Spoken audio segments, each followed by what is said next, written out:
Welcome to Sehtar. My name is Venkdesh, author and a therapist. Today we have a fantastic topic, that is how to deal with procrastination. It's an amazing topic, a very important and a very interesting topic as well.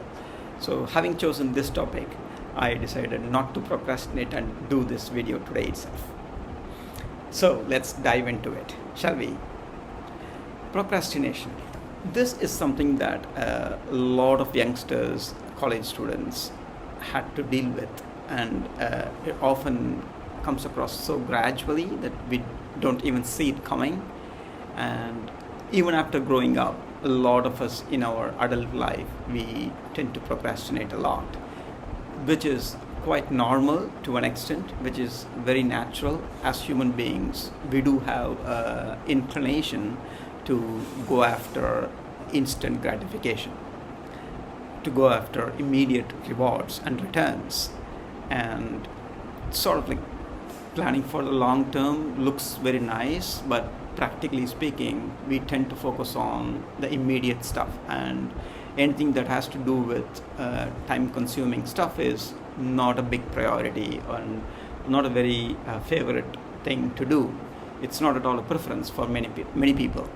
So what we do when it comes to procrastination, let's look into what is procrastination in the first place. Secondly, what steps we can take to deal with it. And third, what are the benefits that we will get by sorting out procrastination and really being more proactive and really being very diligent and disciplined and determined and being dedicated to what we are doing. So a number of things. Let's go one by one. And so first of all, what is procrastination? In very simple terms, from a normal common person point of view, procrastination is all about unnecessarily delaying things, voluntarily postponing things. There is no reason that we could think of, but we just do not want to do it at that point of time, and we keep postponing like next day, and the day probably never comes.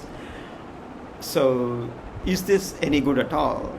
Meaning the answer is both yes and no. Yes, to an extent. We don't want to tire ourselves too much. We don't want to take a toll on ourselves. We don't want to stress ourselves too much. And therefore, it is good in a way. However, in general, procrastination, is it good? No. There is a time and place to do everything and anything. Therefore, whatever needs to be done at that particular time, it's better be done at that particular time, unless there is a genuine reason to not do so, which means the timing would have been very different. So what can we do about procrastination? What are the steps that we could probably take to deal with it? The first thing, number one thing, is coming to grips with the fact that we are actually postponing things. Gaining that acceptance that yes, I am doing this, yes, I am not doing this, that awareness, that acceptance, that in and of itself is a major shift, and we need that shift to begin with.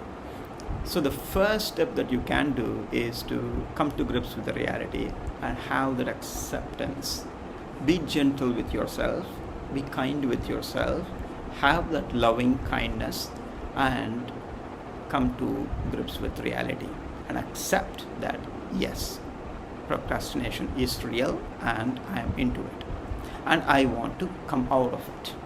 So once you have made that decision point, that is a very major turning point. And once you have done that, well begun is half done, isn't it? So once you have done that, now things become a lot more easier. So basic laws of physics, and we all have studied this in school days, inertia. So it is normally difficult to get into a different state. So therefore, having been procrastinating for a while, it's going to be a bit difficult initially, but with practice, day by day, be gentle and kind to yourself. Give a little nudge with every activity, with every day, and take it step by step, one by one step at a time. and keep stacking things one over the other, and slowly and steadily you can make progress. So the first thing that you could do is acceptance. The second thing that you can do is figure out what is it that needs your attention, and third, what is the reason your mind tends to even postpone. Have a think, have a kind of sit with it, and be gentle and kind, and take your time to actually understand what would even make you to delay it, postpone it, avoid it, ignore it. What are the reasons for that? So some of the common reasons that I've seen and I've heard are, one is anxiety. You're too anxious about things and you don't know what would happen.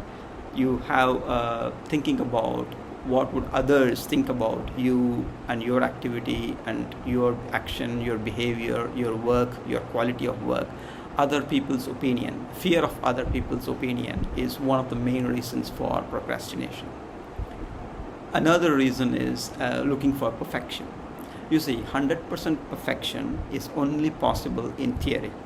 It is not possible in real life. So perfection is very, very relative. So what tends to be perfect and what has to be perfect and what level of perfection is something that quite subjective, and you can try to sort of play with it, see where you can fit in and where you want to actually, get things done. What is the thing that you're looking at? How do you want to play with it? How do you want to go with it? So be flexible with yourself and try to just keep going one step at a time, and slowly and steadily build that momentum. Once you build that momentum, then things get a lot more easier to go with the flow.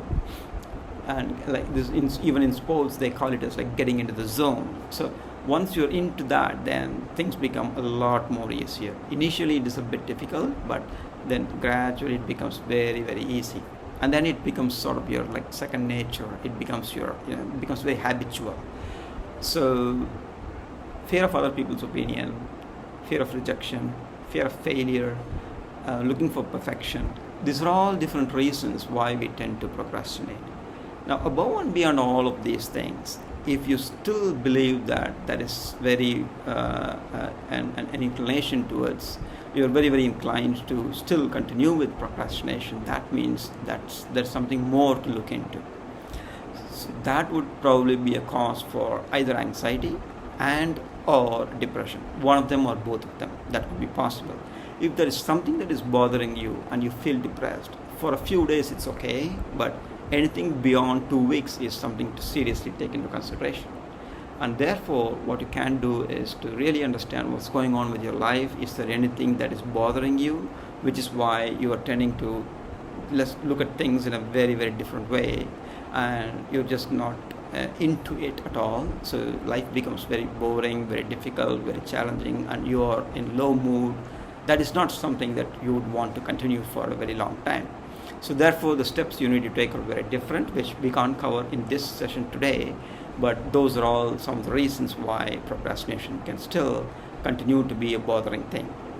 So having said that, let's kind of summarize into what we have looked into today, and then we can explore more details in another upcoming episode. The first thing is coming to grips with reality and accepting the fact that you're postponing. The second one is to taking small steps, and to begin with, build that slow and steady momentum. Start with small things and then gradually keep going one by one, day by day, and take it one step at a time by being gentle with yourself. Have that loving kindness, and then figure out the reasons and try to reward yourself for making progress. Once you have understood the reason, then you can align it with the reward. Like you can take some kind of a thing that would really boost that momentum. You can have a small sweet, you can have a chocolate, you can go for a walk, you can drink something that you like. You can just reward yourself with whatever suits you. It could be even as small as just having a small chocolate, or it could be even as big as like going out for a dinner, or going for a movie, or going for a walk, or going to the beach, or going to the temple, or whichever one you like. Whatever is your hobby and your favorite thing, you can align reason with reward. Figure out what is the reason for you to postpone it, and then try to reward yourself with each step that you're taking, because that reward pathway and that journey is very, very important. Taking it one step at a time is very, very important. So having figured it out, you can still be able to really enjoy life. You can really take each day as it comes, and take life as it comes, and keep moving. And that will build you up the momentum. That will help you to build the momentum, and then everything becomes a lot more easier. You can just kind of flow along, glide along, and take it one step at a time. So yes, you can change that habit. You can build momentum. You can enjoy success and happiness, and you can get up for success and victory. So see you in the next episode. Until then, enjoy your time. See you.